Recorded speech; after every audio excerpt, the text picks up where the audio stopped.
Broadcasting live from Calapan City. This is the FM radio of IDES Broadcast Group Incorporated. This is Kalahi DWXR 101.7 FM. Proud member of KBP. Kapisanan ng mga broadcaster ng Pilipinas. Disclaimer, ang mga pahayag, komento, pananaw o opinyon ng anchor at mga panauhin sa programang ito ay hindi opisyal o personal na pahayag, pananaw o opinyon ng DWXR 101.7 FM at sa management and staff ng himpilang ito. Disclaimer. The views and opinions expressed in this program are those of the speakers and do not necessarily reflect the views or positions of DWXR 101.7 FM management and staff. Narito na ang makabagong uri ng balitaan at talakayan sa radyo. Balita at talakayan. Balita at talakayan. Hihimay ng mga isya, talakay ng mga maiinit na usapin. Maglalahad. Punto por punto. Balita at talakayan. Tambalan, Sandy Soriano at Dom Lago. Alas 12 ng tanghali. Lunes, Miyerkules at Biyernes. Kasabay ng inyong tanghalian. Balita at talakayan. Dito lang sa himpilan ng DWXR 101.7 Kalahi mo FM. Balita at talakayan. Yes, magandang tanghali po sa lahat ng nakikinig at sumusubaybay sa programang Balita at Talakayan. Medyo maulang tanghali, partner. Bati mo na. Hindi lang umuulan, kundi bumabaha pa. Baha. Ano? Alam mo, perennial problem na natin yung baha na yan. Mukhang ang solusyon lang talaga lagi, ayuda. Siguro kailangan ng pumping station. Oo. Kaya ng partner, ang dami na nating kumbaga taon-taon naman meron budget ang ating flood control. Pero bakit mukhang merong yung sinasabi natin na may mga lugar na dating binabaha pero ngayon hindi binabaha. Pero may mga dati din naman lugar na dati ay bumabaha, ngayon ay hindi binabaha. Oo. So parang lumilipat Oo. Kasi siguro yung nasolusyonan yung area na dating binabaha. Hindi naman napag-isipan siguro. Hindi nila siguro na-anticipate yung laki naman ng volume ng tubig na pwedeng lumipat sa ibang areas naman. Or depende rin siguro sa isang bayan. Kaya kung yung for example, yung Dauhan, kung gusto mong sa baha. Iligtas sa baha. Edi baka naman sa iba naman pupunta yung tubig. May mga ganun maaaring maganda yung naging project mo doon sa bayan mo, pero nasolusyonan mo yung problema doon sa baha. Doon sa bayan mo, pero yun naman pala ipupunta naman sa ibang lugar. So dapat siguro coordinated yung plano diyan. Yung ibig sabihin merong long term na hindi lang doon sa isang bayan na plano, kundi pangkalahatan para hindi kung saan sumusuot itong tubig. Kasi dati, yung mapapansin natin, yung dati, kaya nagkakabaha naman, mostly nagkakaroon ng bagyo Meron tayong mga low pressure, may bagyo, kaya lumalaki yung tubig. Ngayon naman kasi ito na nga yung epekto ng climate change Yung volume ng ulan, although sabihin natin walang hangin, di ba? Ito ngayon, amihan kasi ngayon yung tinatawag nila na tawag diyan yung malakas din ang hangin kahit amihan yung amihan. At ang volume kasi ng ulan ngayon talagang may declaration may declaration ng Weather Bureau na yung sinasabing La Nina. Kaya kung mapapansin mo, medyo malamig. Pero laging madilim yung kalangitan. Hindi naman ganun kalakasan yung ulan, pero dire-diretso. At lalo na sa bundok, doon sa bundok siguro malakas ang ulan. Syempre yung dausos ng tubig yan, lalo na wala na, kalbo na yung kagubatan natin, yung may mga portion na talagang halos wala ng puno. Pero wala naman kasi wala namang update from the DNR na aling portions ba ng kabundukan natin yung talagang kalbo na. Ewan ko, ano bang tinatrabaho ng DNR ngayon? Nagmo-monitor. Problema, wala yatang report na monitoring na itong lugar na ito ay talagang halos kalbo na. O kaya kita naman natin doon sa yung napapag-usapan natin, may mga mining, small scale mining na nangyayari din diyan. For example, yung sinasabi mo na ito malaki yan, may medyo ang sinasabi yung isang ginagawa diyang hydropower na matagal na ay mukhang naka-front lamang yun na talagang mining yung yung purpose do sa paggagawa kasi mga tunnel ang nakakapagtaka, mga tunnel tapos mukhang hinahakot yung mga materials na nakukuha doon. Oo. Actually dapat yan meron silang year-end report na dapat pinipresenta sa taong bayan. Nire-report. Oo, na ito na yung kalagayan ng ating kabundukan. Ano bang kasi 'di ba meron plano 'yan Kumbaga kung sa isang negosyo, meron kang proposed sales plan for the year 2025, 'di ba? At Kung may budget, sa negosyo. may budget 'yan. At binabudgetan 'yan. Ganon din naman sa kanila meron din naman 'yan Yun na nga ang sinasabi nating matagal na talagang kumbaga nasubukan na natin yung dredging, nasubukan na natin yung mga protection dike. Although nakakatulong 'yan, pero siguro yung long-term solution diyan yung pagtatanim, yung malawakang pagtatanim ng puno sa ating kabundukan. At maganda yung partner Siguro makikita na naman. makikita doon partner. At least partner yung pwede natin yung bigyan ng trabaho. Maaring may kumitang mga pailalim, pero mga maganda doon yung mga kapatid nating katutubo. Yun ang pwede nating bigyan ng trabaho sa halip na mag-uuling itong mga ito. Ang problema nga hindi naman sa nagtuturo tayo, isa din sa mga sumisira ng kagubatan natin yung mga kapatid nating katutubo. Totoo yan. Sila yung mga nag-i-illegal logging at sinusunda yung mga kahoy papunta ng kapatagan. Oo. Hindi ko alam kung bakit hindi yan namomonitor ng ating DNR. DNR at mga forest rangers natin. Kasi partner nga kaya nga yun nga yung sinasabi natin na siguro dapat may budget naman yan malaki man ang budget niyan. Hindi lang siguro tama yung pag-allocate niya. Ngayon, kung sinasabi natin yung problema yung mga kapatid nating mga yan, talagang yan ang tinatrabaho, talagang merong illegal logger. Siguro dapat i-educate natin yung mga yan at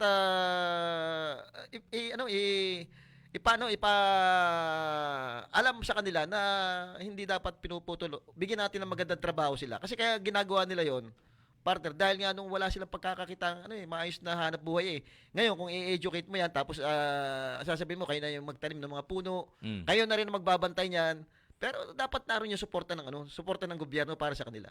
Andyan naman yung ayuda Yung ayuda.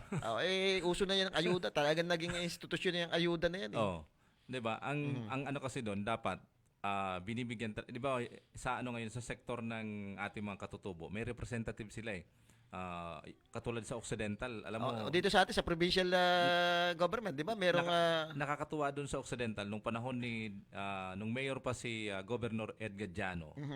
Binigyan niya talaga ng isang upuan, representative bilang konsehal din ang katatayuan nung kanilang sektor ng katutubo. Para kung ano man ang problema ng nasa kanilang sa kanilang hanay, na ibo-voice out niya ngayon doon sa sangguniang bayan. At least nabibigyan sila ng budget, nabibigyan sila ng pagkakataon para solusyonan may yung boses kanilang pangailangan. May boses sila kung ano isinasangguni sa kanila yung mga proyekto na pwedeng ipatupad sa kanilang area. Dito sa atin may representative tayo from di ba? Meron tayong partner dito, meron tayong representative sa panahon ni Governor Bons Dolor na yun sinasabi si Garty ba yun yung Kaya lang ang problema partner dito sa atin mukhang hindi maayos yung naging representative. Bakit ko sinabi partner yan? Nung botohan partner nung extraction ng Armora kay bumoto siya dapat mismo siya yung kukontra dahil ang maapektuhan yung mga kapatid niyang mga katutubo hindi nangyari partner, kasi kaya ka nga doon para protektahan mo yung mga kapatid mong katutubo na nabubuhay sa kabundukan. Ngayon yung Armora, yung extraction, alam mo makakasira yan baka hindi niya pinag-aralan. Hindi natin alam. baka meron pa ilalim din. Kasi ngayon partner, ang problema sa ating mga katutubo, medyo may mga magagaling na rin na ginagamit na rin yung mga kasama nila. Mayroong mga abogadong May isang abogado tayo, kaya lang alam mo pag nakakapulong ko yung mga katutubo, wala na naman iniwanan na rin kami dito. Sa kumbaga hindi rin naasahan, 'di ba? Meron tayong isang abogado na graduate, namangyan. Mm. Ano ba pangalan niyan? Yung dati nandito yun eh. Pero sabi, hindi naman daw. Di ba yun yung taga Rojas? Taga Baco yata yun na si anak nung diyan sa Mount Tabor dati na si anong pangalan nito? Nalimutan ko na rin. Pero yun nga, pag nakapulong mo naman yung mga katutubo, sabi wala na parang bagang nadala na rin ng sistema. Oo. Alam mo naman pag yung sistema at nabigyan ng tamang sistema. Kaya na. Oo. Nagbabago ang panahon parang ano din yan parang tag-ulan din at saka tag-araw yun Siguro partner mayroon lang akong gustong i-play. May interview tayo kay Congressman Arnan Panaliga kahit mga 30 minutes siguro makakapulong natin doon sa mga kaganapan sa Kongreso. Pero bago yun, i-play muna natin yung isa doon sa mga naging bill niya sa Kongreso na naipasa naman kaya lang hanggang ngayon ay nakabinbin ito sa Senado dahil doon sa problema na hindi nga inallowed ng provincial government itong ating regional hospital na maging yung Mimaropa Regional Hospital natin dahil nga mayroong pagkakaiba doon sa plano. Yung isa tatagal, yung isa kung mako-convert na mas mabilis. Ito yung isa rin sa mga pangako niya pagdating sa health, talagang isa sa mga prioridad ni Congressman Arnan Panaligan yung kalusugan ng ating mga kababayan. Sige, play natin po para maano. And one last point, ma'am, very quick lang, no? Medyo naputol. Ibalik ibigay sa DOH as a regional Mimaropa Hospital kasi walang regional hospital ang Mimaropa region, Nakapasa na sa House yon pero na-pending sa Senate because of a contrary opinion ng provincial government na ayaw nilang ibigay sa DOH. Wala po kaming regional hospital. Disadvantage yung aming region. Pero may counter proposal ng provincial government na sa halip na i-convert yung existing provincial hospital ay i-donate yung isang property ng provincial government para doon itayo ang regional hospital. Ko lang ipaiwatig na itong ideya na meron tayong DOH hospital per province ay namuo sa isipan ko dahil sa problema ng healthcare sa Mimaropa. Kasi nga yung Mimaropa, tatalong ka pa ng isla para makapagpagamot sila yata sa Batangas. Tumatawid sila ng pera ng Batangas o lilipad sila ng Manila. So, malaking gastos. So, sabi ko, ang solusyon lang talaga dyan, yung Mimaropa, bawat isla, Mindoro, Occidental, Oriental, kailangan meron silang DOH hospital talaga. At wala kasi kayong hospital doon sa aming region. Ang problema ko lang po, yan nga, mas gusto ko sana ma-take over yung functioning na. Kasi may services na. Correct. Palalakasin ko may nila. Facility na ron. Pero kung kontra naman yung may-ari at nagpapatakbo ng ospital na yon, tatanggapin ko rin yung lupa at saka natin hihinga ng pondo ang Kongreso para patayuan din. That will take time. That will take time. Pero yung provincial hospital, na ako yung nagpagawa kay governor naman, nandun take over na lang. So kung anong tama, ipilit natin, Sige po, parang yung health center nyo, 2013 pa. Yes, and yun na mangyayari doon sa 10 taon. Madam Chair, 2013 pa yon, hindi na pondohan. Nagbigay pa ang city government o kay mayor para lang matapos. Pero kulang pa rin So, sana naman commitment din yan. Yes po, Sec Ed. Yes, Madam Chair, we commit to assist Mindoro for the renationalization. Maraming Whatever is salamat agreed po. upon.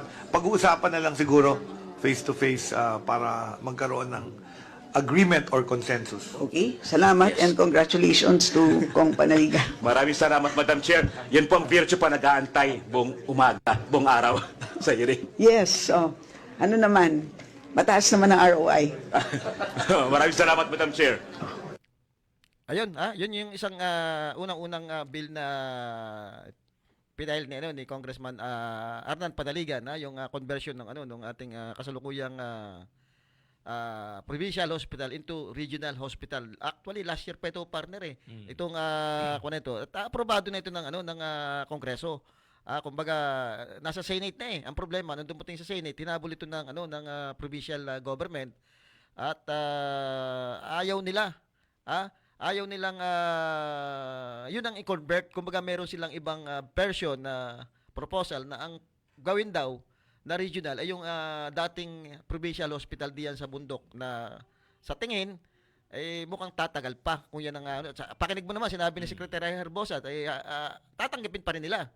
Pero kaya lang ay hahanapan pa ito ng budget at ang mas prepared na sinabi rin ni Secretary Herbosa, mas gusto na niya na itong kasalukuyang provincial hospital, itong existing na provincial hospital, ang gawing regional hospital dahil nga tumatakbo na. May mga gamit na, kumbaga dadagdagan na lang, operational na eh. At mas mabilis yung implementation. Yun parte, yun ang nagiging problema natin ngayon. Kasi kung titingnan mo naman, talagang sa ngayon, may problema tayo pagdating dyan sa provincial hospital. Malaki ang problema natin. Unang-una, siguro mahirap budgetan yan. Talagang malaki binabudget dyan ng provincial government. Kaya siguro minsan walang gamot, sira yung mga equipment diyan, sira yung mga medical facilities diyan, mahirap din siguro budgetan yan. Nakakapagtaka lang partner, ito kinukuha na ng national, ng DOH at sila na magpapatakbo. Kumbaga, makukumpleto yan eh.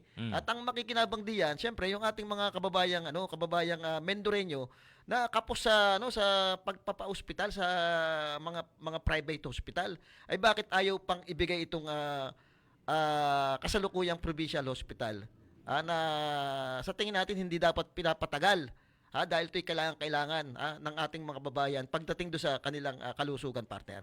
Which is okay naman yung kanilang counter proposal.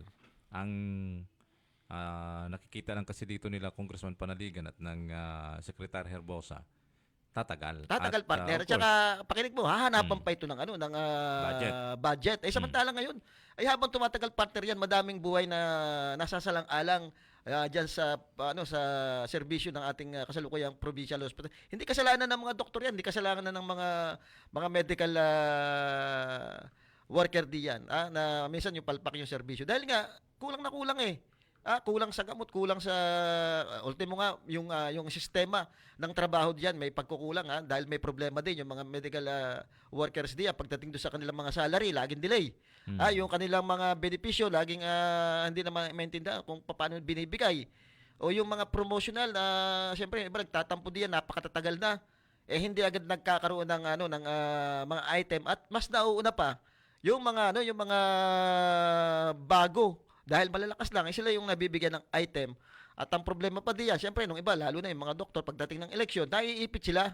Nagkakaroon sila ng problema dahil napupolitika pag minsan ang mga doktor diyan. Ngayon, kung ito ay ibibigay na sa DOH, ay at least mawawala na yung ganyan. Yung sweldo ng mga ating mga medical staff diyan, mga doktor, mas gaganda parte mas tingin ko mas kung di man lumaki, ay laging update yung salary nila, yung kung ano man yung mga benefits nila, may bibigay ng ayos. Dahil national na Isa ngayon talagang may problema. At hindi natin alam kung sa budget o bakit ayaw pang ibigay yan. Tapos nalalaman natin may plano ang provincial hospital na magtayo nung sinasabing hospital din na mala St. Luke's daw. Isipin mo parte ng St. Luke's, first class na hospital yan sa Metro Manila. Kung magpapatayo ka niyan dito sa ngayon baka building lang partner yan. Wala ring mga gamit. Kasi yan, kung yung kasalukuyang provincial hospital natin, hindi nga ma-maintain. Tapos magtatayo ka pa ng mga ganitong sinasabing pangarap mo. Hindi na paniwala partner yon. Pangarap lang naman. Baka building lang itatayo. Building lang siguro. Alam mo na, sige, yun ang problema parte. Sa nakikita ko kasi kay dito sa kasalukuyan ng ating governor, parang hindi priority yung ang healthy. Bakit ko nasabi partner? Time nung last year may pandemic. Doon sa sa budget, annual budget nila. Nagkaroon ng pagtatalo yung sangguniang panglungsod at ang executive kasi nga ang mas binigyan pansin o binigyan ng malaking budget nung panahon na yon ay infrastruktura pa rin. Sa halip na yung ating health na tayo ay nasa kasalukuyang pandemic noon. So, parang yung nakikita hindi masyado. Unlike dito kay Congressman Arnan Panaligan, kahit nung mayor pa siya, naging governor siya, talagang makikita mo, mas pinaprioridad niya yung kalusugan ng ating mga kababayan, partner. Oo. Although titingnan natin sapagkat nandiyan naman si Congressman Panaligan to follow up the updates tungkol dyan. At sana ay maliwanagan naman ho yung ating provincial government na mapagbigyan at mas maprioridad ito sapagkat ito yung urgent na pangangailangan natin mga kababayan. Dahil kung titingnan natin yung pasilidad, yung mga facilities at ilang mga equipments dyan sa provincial hospital ay hindi sapat. At saka partner, balita ko nga, yung iba ngayon hindi functional eh. May mga sira diyan eh. So, bakit hindi pa natin ibigay sa national yung pamamahala diyan sa DOH? Kasi kung yung Batangas Regional, kung nakikita nyo, ang ganda, 'di ba? Tsaka kompleto. Ganun ang mangyayari eh. Makikinabang niya hindi lang naman taga Mindoro, kundi yung yung mga kalapit nating lalawigan, yung Mimaropa. Ay ngayon, kung talagang gusto pa rin talaga ng ating provincial government na magtayo ng provincial hospital, pwede naman. Pwede na lang kunin yung budget kasi yung budget doon pwede na nilang i-atras at ilagay doon sa mga hospital na gusto nilang pagandahin. Kumbaga diyan sa may parte ng South, sa Pinamalayan, pwede nilang itayo ang isang provincial hospital diyan na pwedeng pangasiwaan ng ating provincial government. Oo. Ayan. Anyway, marami to tayong update tungkol dyan pero titingnan natin sapagkat hindi pa ho natin nakakausap yung ating Congressman Panaligan hinggil sa ilang updates dyan sa kanilang mga proposed bill sapagkat naantala nga po yan sa Senado dahil hindi na-aproba ng Senado yan dahil merong nag-oppose, humabol. Humabol at ibang version ang gustong mangyari ng sangguniang ng provincial government na magkaroon na lang ng donation ng lupa doon sa dating provincial hospital. Yung sinasabing bundok. Although ang sinasabi naman ni Secretary Herbosa ay kung yun ang tatanggapin nila at medyo matatagalan nga. Hahanapan pa ng budget. Oo. Titingnan ho natin kung ang gusto kasi ni Congressman Panaligan ay yung win-win solution sapagkat masolusyonan kung magkaroon ng conversion ng itong existing provincial hospital, mas mabilis. Mas mabilis, partner. Sapagkat nandyan na yung mga gamit, dadagdagan na lang kung anong kulang. Functional na siya At saka, alam mo, kailangan natin yan, na yung ganyang hospital na mga regional. Kasi nga, just in case, hindi naman wag sana mangyari na may mga kaso na naman ng mga virus na pumasok sa atin. At least at ito may kumpleto tayong ospital na pwedeng matakbuhan.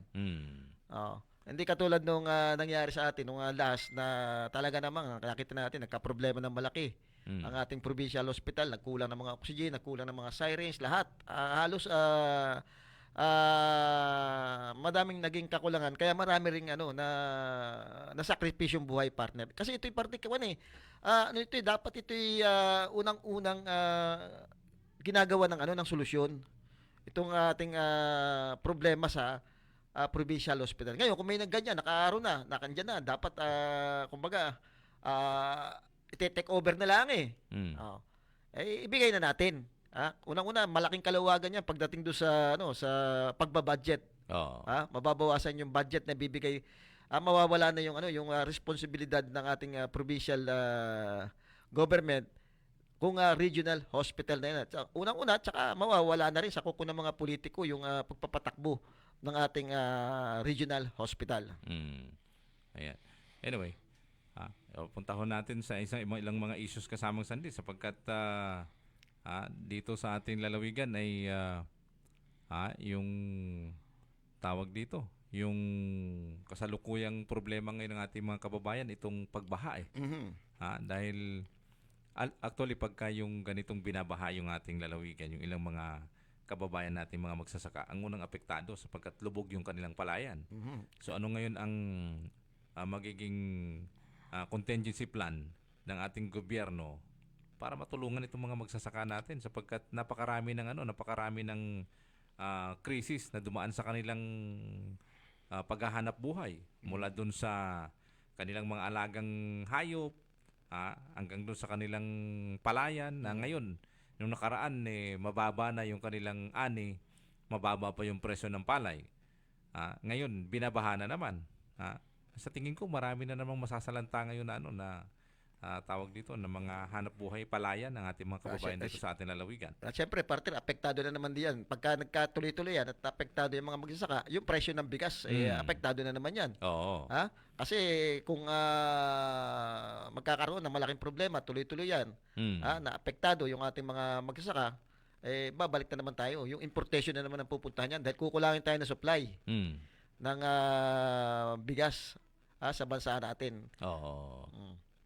Yan isa sa problema natin, yung bigas na yan, partner, na hanggang ngayon.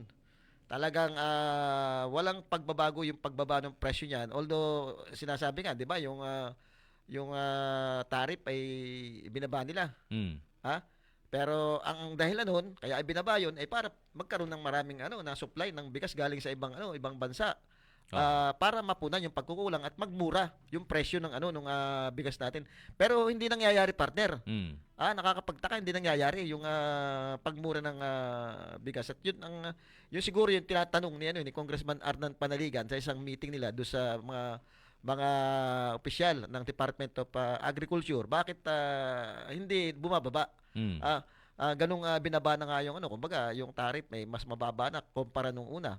Ngayon yata may planong tanggalin na itaas na uli yung tariff kasi nga hindi epektibo yung pagpababa nung tariff. Lalo lang kumbaga hindi nagbago yung presyo ng bigas. Oo. Ayan. Kasama yung parte sa sabi nga 'di ba ang trabaho ng NFA sa ngayon, wala silang power para magbenta ng bigas sa merkado. Pwede lang silang maglabas ng bigas kung merong mga kalamidad. Ang sabi nga bakit hindi mag-declare ng national calamity para mailabas yung mga naka-imbak na bigas ng NFA. Bakit nga? Dapat siguro pagka ganung medyo matagal-tagal na yung stock yung bigas ng NFA, medyo masisira na. Declare mo na yung national calamity kahit na 'di ba, para may dispose mo lang 'yan. Kasi hindi sila makapag-dispose Kung makakapag-dispose sila, sinasabi baka nasa 38 lang yung pesos yung presyo ng bigas. So walang ganung programa. Hirap taliri ng kamay nung NFA. Actually, napakarami kasi ng tawag dito itong mga imported na bigas ngayon sa market natin. Pero wala akong nakikitang display ng imported na bigas para bilhin ng mga kababayan natin at kung yung presyo niya ba ay magkano. So wala namang partner nakalagay doon na imported ito, hindi. So hindi mo na malaman kung local rice ba ito o imported rice ito. Nung una nga partner, 'di ba, tinanggalan na yan ng pangalan sa palengke para may mga code na lang sila. At saka 'di ba yung ang sabi nga ng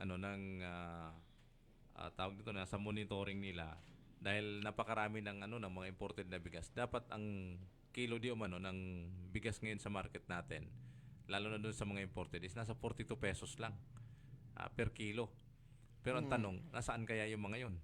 Dahil yun ang kailangan natin mga kababayan. Nakakita sila ng mas mura dito sa may mga kadiwa centers na piling-piling lugar lang naman yung pwedeng pinagbebentahan nitong mga kadiwa centers na mas mura yung presyo ng bigas, which is subsidized ng ating gobyerno, kaya mura.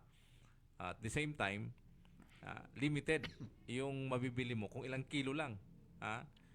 Kung halos lahat siguro ng public market sa buong Pilipinas ay mayroong ganitong presyo ng bigas, baka hindi masyadong apektado.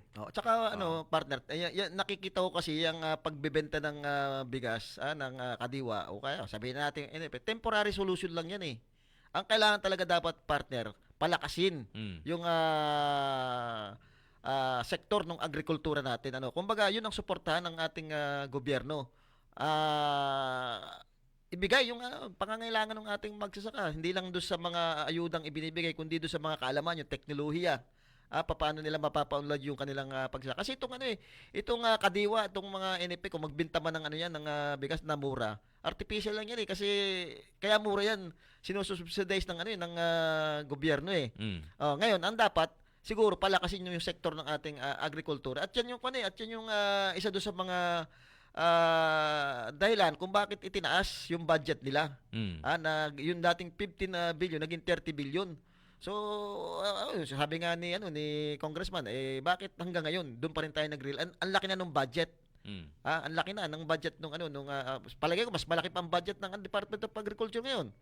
Kumpara nung isang taon. Bakit ganun pa rin yung ating strategy, yung pag-import pa rin ng bigas ang nangyayari? Anong nagiging problema? Bakit hindi natin mapalakas yung ani ng ating mga local farmers? Actually, nandiyan naman lahat yung pagtuklas at tawag dito, papaganda ng ating mga binhi. Yung International Rice Institute, yung IRI, nasa parting Nueva Ecija ay taon-taon meron silang bagong tuklas na mga variety. Makabagong variety ng binhi na kung saan ay nagbibigay ng magandang ani sa ating mga kababayan. Ang problema, may mga kasi may mga usapin na ang unang mga nakikinabang dito yung mga malalaking farmers, yung mayayamang negosyante. Hindi mismo na ibababa doon sa mga laylayan na pwedeng sila ang dapat unang makinabang sapagkat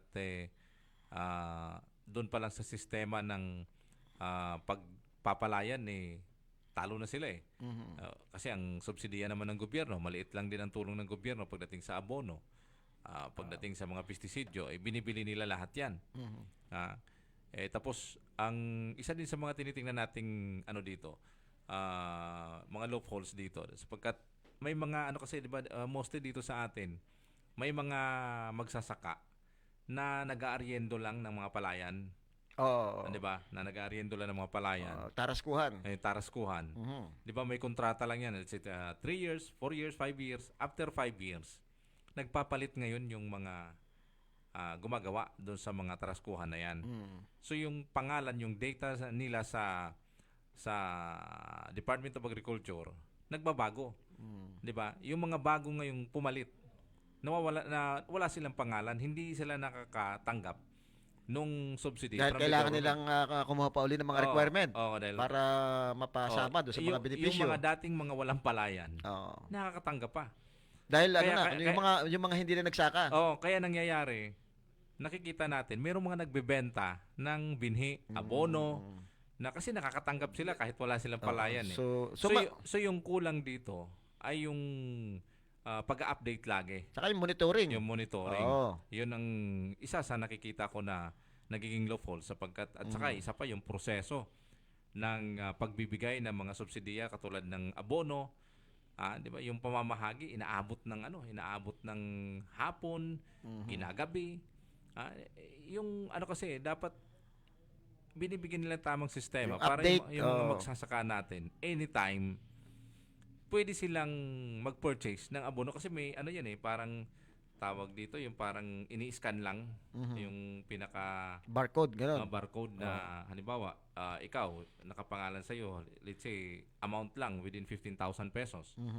Kukunin mo yung pinaka payslip mo, dadalhin mo sa nagtitinda ng abono, i-scan lang yung yung payslip mo na dala. Saka kabibigyan. Ang pinaka-voucher na tawag ba yan? Saka kabibigyan. Tapos yung sa pamimigay nun, doon sila nagtatagal. Hindi ba pwedeng halimbawa per barangay yan para mas mabilis ang proseso? Tama partner. Siguro dapat magkaroon ng sistema. Ang may hawak yata niyan Department of Agriculture. Dapat magkaroon sila ng sistema doon sa lahat, doon sa pamimigay. Katulad sinasabi mo, may mga hindi na nagsasaka pero nakakatanggap pa rin. Yung mga bago hindi makakatanggap dahil kailangan pang mag-ano ng mga requirement. Dapat siguro ito may monitoring na ito hindi na ito nagsasaka, hindi na dapat ito makakatanggap. Ilipat na natin dito, ito ang nangangailangan ngayon. At yung mga malalaking sinasabi nating farmers, yung mga kasi may pera sila may pera sila Kaya pwede nilang talagang kumbaga mas mas ahead sila doon sa mga bali-balita kung ano yung mga dapat gawin.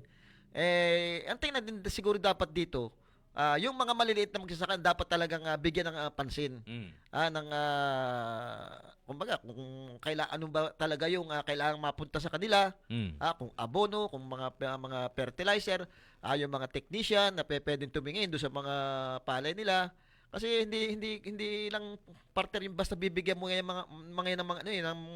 yung mga magsasaka natin, hindi lang basta bibigyan mo ng pera yan. Kung hindi nila alam ang gagawin, magagastos lang nila yung pera. Dapat may mga magtuturo. Tuloy-tuloy hanggang sa makita mo yung resulta ng iyong programa. Nagtagumpay ba yung programa ng ano? Doon tayo nagkulang kung makikita mo, lagi natin sinasabi yung mga Thailand, yung Vietnam, dito nagpakadalubhasa yan sa ating bansa ng pagtatanim ng palay. At nung sila yung natuto na, bumalik sila sa kanilang bansa, anong ginawa ng gobyerno? Sinuportahan sila talagang ibinigay yung kanilang suporta doon sa mga magsasakang nag-training dito, nag-aral para makita nila yung resulta ng programa nila. Ngayon sila yung nag-e-export. At tayo yung nag-e-import. Mali yung nangyari. Tayo na parang nangyari kasi parte hindi na suportahan Meron nga tayo ditong Rice Institute, sinasabi natin, International Rice Institute. Pero bakit yung mga farmers natin parang hindi yata natuto diyan? Or nagkulang ang ating gobyerno doon sa suporta pagdating doon sa actual na pagtatanim na partner. Kumbaga doon pag nasa field na sila. Kasi yung mindset kasi ng ating mga kababataan ngayon, ating mga Pilipino from past generation na halimbawa itong nag-year 2000 na ito. Napapansin kasi natin umuunti ngayon yung mga kumukuha ng tungkol sa agricultural technician. Kasi ang mindset kasi ng mga Pilipino, parang walang pera diyan sa agriculture, which is ang gusto nila pag naka-graduate pupunta ng ibang bansa. Yun yung mindset nila na parang hindi naman tayo uunlad sa pag-agriculture. Kasi nga, partner, kaya ganun yung thinking. Kulang sa suporta. Nakikita kasi nila doon sa mga magulang nila, yung nung mga past few years, ay mano-mano yung mga ginagawa, di ba? Biruin mo, mag-aararo ka dati, kalabaw pa. Mag-ahantraktor ka, pagod din, kahit pa paano. Yun sa pagtatanim, napakahirap dahil tao ang nagtatanim. Samantalang ngayon, may mga modernized machine ngayon na yung mga planter na makina na, ilalagay lang yung punla, dire-diretso makina na yung nagtatanim. Which is kung yan ay nagawa na agad ng gobyerno natin noon pa, napakarami sigurong mga kabataan natin yung nag-shift na maging eksperto sa pagtatanim, sa pagsasaka. Dahil nakikita nila na tapos let's say maganda yung presyo ng palay sa atin, magandang kitaan sa bigas kahit papaano. Siguro hindi kumbaga kahit papaano na-upgrade na tayo kahit papaano kung saka nandyan yung mga kabataan natin na sige, ito na lang ang kukunin ko kasi dito pala ang buhay. Mas uunlad pala ang buhay natin mas dito. Mas maganda ang kita rito. Mas maganda ang kita rito. Mas malaki ang benepisyo dito. Yes, ang problema napapagsamantalan partner kasi ang problema partner kasi nga yung mga kumikita lang diyan, yung mga malalaking negosyante. Isipin mo yung mga ating mga magsasaka, sila yung magtatanim, sila yung pero pagdating sa sa bentahan, sila yung pinakamaliit. Mas malaki pa yung laway ang puhunan. Na pera lang naman ang binibili. Yung mismo nagtanim wala, kakaunti kinikita. Minsan lugi pa. Naiwan pa tayo sa teknolohiya. Yung mga sinasabi mo kanina, yung mga technology na yung nagtatalok, iba na, masina. Ngayon, wala parang, hindi ko malaman kung meron tayo yan yung 3-in-1. Meron tayo. Kaya lang, mostly, ang nakaka-avail niyan, yung mga mayayamang. Yung mayayamang, mga magsasaka, na dapat ang gobyerno nagpo-provide talaga niyan. Although may mga ilang cooperatives na may nakita ako na nabigyan ng mga planters na yan na galing sa Department of Agriculture through may tawag sila doon yung isang sangay ng Department of Agriculture na namimigay ng mga traktora, yung mga machineries na yan na planter. Pero ang tanong, meron kasi akong isang cooperative na nakausap na nabigyan sila ng gobyerno galing sa Department of Agriculture. Binigyan sila ng traktora, binigyan sila ng mga ganitong machineries.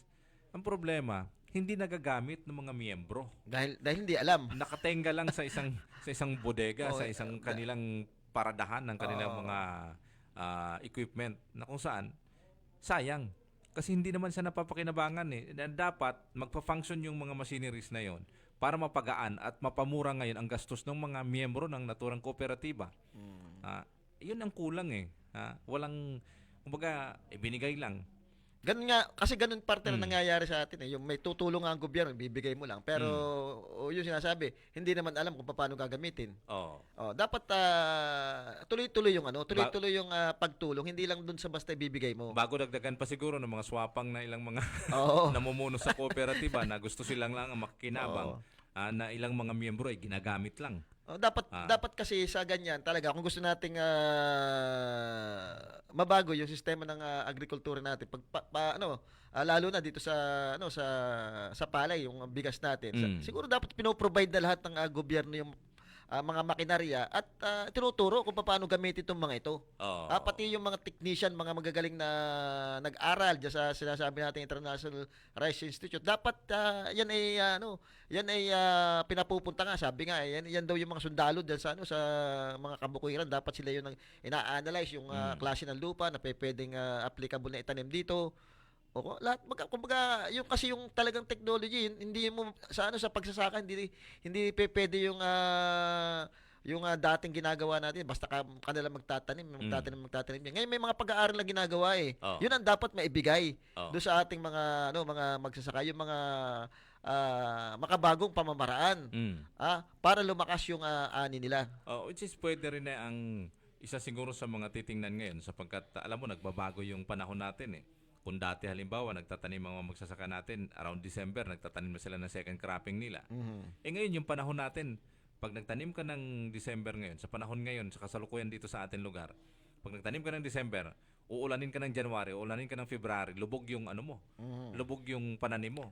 So siguro mas maganda na yung mismong nagtuturo ng proseso ng pagtatanim ay galing sa Department of Agriculture kasi kasama sa pag-aralan nila yung climate change. Merong adjustment doon sa pagtatanim kung kailan tayo magtatanim na hindi tayo maapektuhan ng panahon at ano yung itatanim natin na kahit ganitong uri ng panahon. Kung anong pwedeng pakinabangan, kumbaga sabihin natin may mga ganyang panahon na talagang matubig. Anong pwedeng pagkakitaan pag ganyan sa ganyang panahon? Ngayon may panahon na talagang sobrang init na kailangan diligan mo lang ng anong pwede nating magawa diyan na pwedeng kumita pa rin yung ating mga magsasaka. Ay walang ganun parte eh. Wala kasi walang kaalaman ang ating mga magsasaka pagdating sa ganyan kasi yun dapat ang sinasabi, dapat may mga technician na talagang tumutulong na pinapag-aralan lahat yung aspeto ng lugar. Kung paano kikita. Kumbaga ito'y sakripisyo talaga eh. Pero talagang yun ang yung kumbaga kung gusto ng gobyerno na talagang maging maayos yung agrikultura natin, yun talaga ang support talaga ay naroon talaga yung suporta talaga. Alam mo, mas malimit ko pa nakakasalubong at nakikita ng mga nagle-lecture sa mga magsasaka natin. Yung mga yung mga tauhan ng mga private company na nagbebenta ng mga pesticides, abono, seeds, sila yung nakikita ko malimit doon sa mga remote areas, particular parang guerrilla type ang ginagawa nila kasamang sandi. Pupunta sa isang sitio, kakausapin si konsehal. Mag-iipon ng 5 hanggang 10 tao. Le-lecture na nila ngayon yan. Le-lecture na nila. Ano po yung suitable sa isang area ninyo? Paano nyo to gagamitin yung abono namin? Ano po yung akma na binhi dito sa inyong palayan? Kasi ganito ngayong katayuan ng inyong palayan. If ever na tag-ulan, ito po yung pwede nyo itanim. Kasi nagtitinda sila ng mga, ng mga seeds eh. Iba-ibang klaseng pananim ng gulay. Yung mga abono na pwedeng applicable dun sa lugar na yan. Sila yung mga malimit na nakikita ko pero doon sa kinatawan ng DA parang wala ako minsan nakakasalubong eh. Parang nasa opisina lang ba? In fairness naman yun sinasabi sinasabi nga lagi ni Congressman Artan Panalingan, dapat may mga yung mga technician, yan daw yung mga sundalong dapat pumupunta sa mga kabukiran para turuan yung ating mga magsasaka ng mga tamang pagtatanim mo kayo, yung mga technician na yung teknolohiyang makabago ay dapat na naibibigay sa kanila. Ay batiin ko lang partner si Sir Mar Bautista nakatutok sa programa natin. Sabi para sa mga container garden, para doon sa mga binabaha. Pwede 'yun. Actually, parte ang halaman ay ano lalo ng gulay. Nabubuhay sa tubig yan. Yan 'Di ba meron tayong tawag doon yung sa tubig na tinatanim ngayon, yung mga lettuce. Lettuce, hindi lang lettuce, may mga iba pang gulay na tumutubo talaga yung sa ganun. Madali partner kung talagang merong i-encourage lang ng ating gobyerno yung bawat mamamayan, hindi tayo makakaranas ng ganito. Yung sinasabi natin kamatis 200 kilo, talong 200 kilo, hindi makakaranas ng ganito Kasi mismong sa sa mga tabi ng bahay nila tutubo yan yung mga gulay na yan. Kumbaga kailangan lang talaga yung mas magandang pagtuturo sa kanila. May mga kung gusto ng mga tao yung mga gawing livelihood yan, yung pagtatanim, makakapag-produce sila. Kahit doon sa mga background, sa mga tabing bahay lang nila, makakapagtanim sila at makakapagbenta pa sila. Sa paningin, may nakikita ako, partner. May mga nagtitinda dyan, mga basket galing sa mga kabukiran. Kumikita sila Lalo na ngayon, kamamahal nung ultimo yata, okra ngayon 10 piso na yung 10 piso dati, 20 pesos na yung tali. O yung talong, bibili sana ako kahapon. Hindi na ako bumili. Isipin mo, 180 yata ang kilo. Kasi ano ngayon sinasabi nila off-season ngayon. Medyo mahal yung mga ganong uri ng mga gulay. Kaya lang kung may proseso nga. Ayun, yung aquaculture yung sinasabi ni kasamang Mar Bautista. Aquaculture na yung sa tubig, ang ilalim pwede rin may mga isda na nabubuhay. Kasi may isa akong kaibigan na nakatira dati, nagtatrabaho diyan sa Midway Island na sakop ng ng Hawaii ba yan? Hawaii yata may sakop ng Midway Island na sakop sa ng US, di ba? Yung US territory. US territory, di ba? Yun nga ang ginagawa daw nila dati, yung may mga gulayan sila diyan na yung kamatis nasa tubig na katanim pero nabubuhay, namumunga, malalaki ang bunga. So dito sa atin walang imposible kasi kung Alam mo partner yan simpleng mga programa yan pero malaking may tutulong sa ating mga kababayan lalo na sa mga ganyang sa ganitong sitwasyon na nakikita natin na halos lahat ini-import na. Yung mga simpleng problemang ganyan, yung mga kita mo yung iba yung mga mahihilig magtanim. Bukod doon sa nakakapitas na sila ng mga gulay, sariwa, doon sa kanilang kapaligiran. Maaaring magbenta pa sila. Kaya lang minsan partner, pagka nagtanim ka sa bahay mo, yung kapitbahay mo naman, wala namang gagawin kundi manghingi. Ang gawin mo, bigay mo ng buto. Ayan, pagtanim ka rin. Hindi daw nawawala yun yung mga ganong sistema. Yung mindset kasi yun dapat ang siguro mabago. Kung maganda siguro ang kinikita ng ating magsasaka diyan sa pagtatanim lalo ng palay, magaganda ang kinikita. Maraming diyan pupunta para magtrabaho. Kasi nakikita wala nga yung kanilang magulang naging magsasaka, parang wala nang pagbabago nangyayari. Dahil kulang nga doon sa mga kaalaman. Kulang at saka doon sa suporta ng gobyerno pagdating doon sa mga ani nila, hindi mabigyan ng magandang presyo dahil problema natin, importation na yan lagi na lang import yung ating parang pagdating sa importation napakabibilis mag-isip pero pagdating kung paano mo papaunlarin yung agrikultura mukhang wala kang makita na solusyonan yung problema na yan. Ayan. Uy, may magandang balita kasamang Sandy medyo bumaba daw yung inflation sa ating bansa. Lalo na doon sa employment. Medyo tumaas ang madami nagkatrabaho. Totoo kaya? Batay doon sa survey ng PSA, ay tumaas yata ng bumaba yata ng almost 3% ang employment rate dito sa ating bansa. Magandang balita 'yon. Kung may katotohanan 'yan. Pero mukhang pagdating sa inflation, mukhang kabaliktaran dahil mahal ng bilihin sabi ni kasamang Mara, ipunin ang sako ng semento na ginagamit sa build, lagyan ng lupa. Samahan ng mga compost, ilagay sa tabing kalsada, talong, okra, sili, at iba pang magaganda. Tingnan, pag namunga na, yun partner isa pa rin yun sa halip siguro, mga bulaklak yung tanim mo dyan, mga gulay yung tanim mo. Yung magagandang bumunga, kamatis, mga pag nakita ng mga yan, maganda rin tingnan. Mapapakinabangan pa kaysa doon sa mga bulaklak na makikita mo na maganda lang sa mata pero hindi mo pwedeng Hindi mo pwedeng kainin. Kung meron kang okra diyan, talong, kamatis, sili, maganda rin tingnan yan. Nakakatuksong kunin. Tanda ko kasi nung araw, yung ginagawang trabaho ngayon, yung mga dole tupad, ginagawa dati sa per barangay yan Yung kumukuha ng isang representative from the family para maglinis sa mga tabing kalsada. Tapos tinataniman ng gulay, tabing kalsada, parang parang garden sa barangay, parang ganon. 'Di ba? Imbis na ang itatanim ay ganito, tinataniman ngayon ng gulay. Mga talong, sibuyas, tawag dito, sitaw, which is na mas malaki ang pakinabang.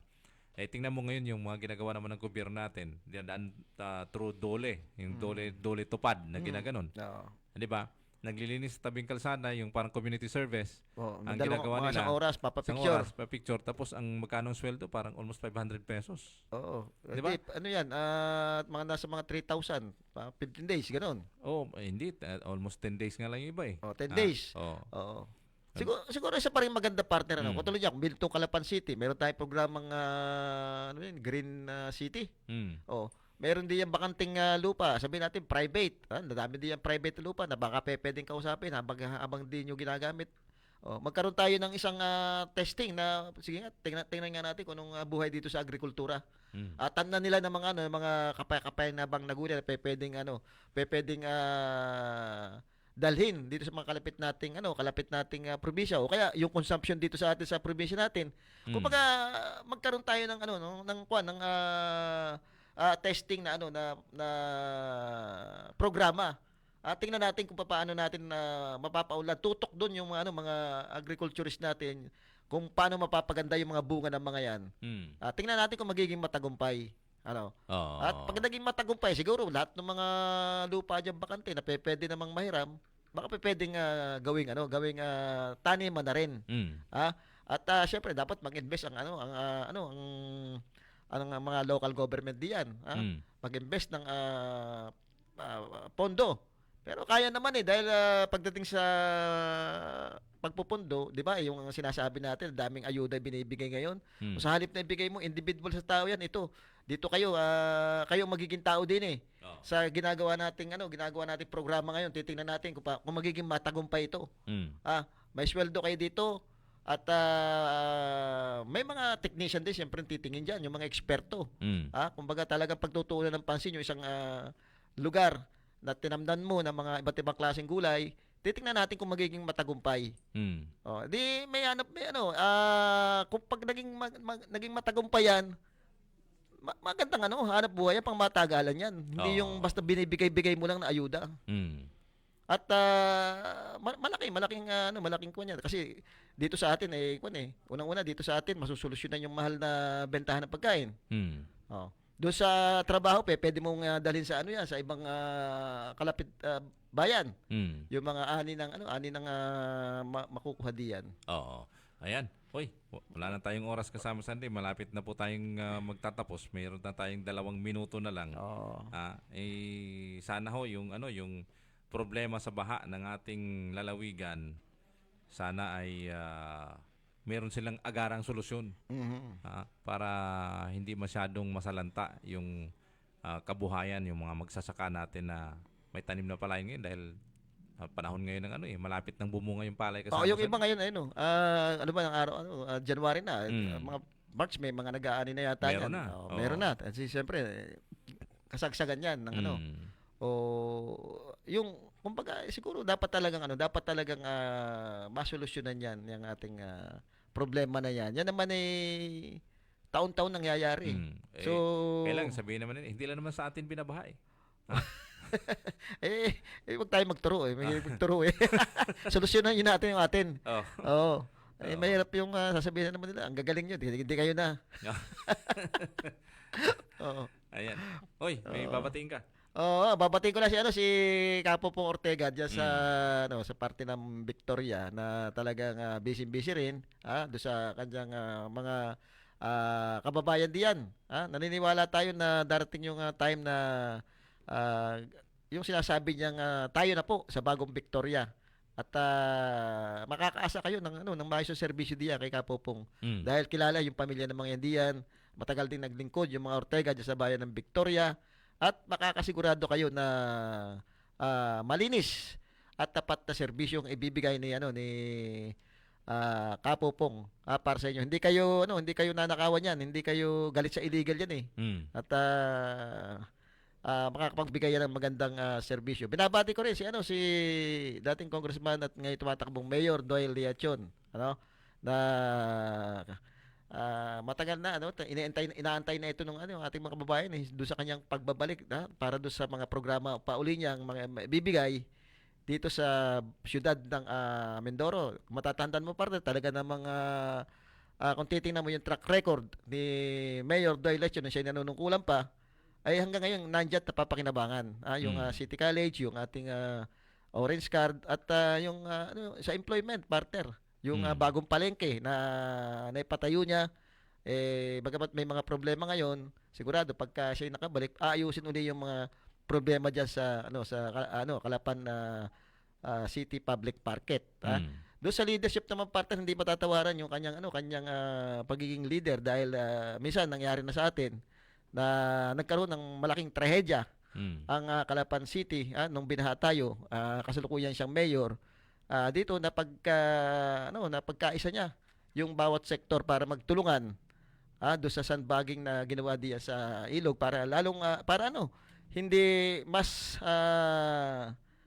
malaki ang maging epekto nito dito sa ating siyudad. Kaya makasa kayo na madami pang serbisyong may bibigay pagka naupo po si dating Mayor Doyle Lechon.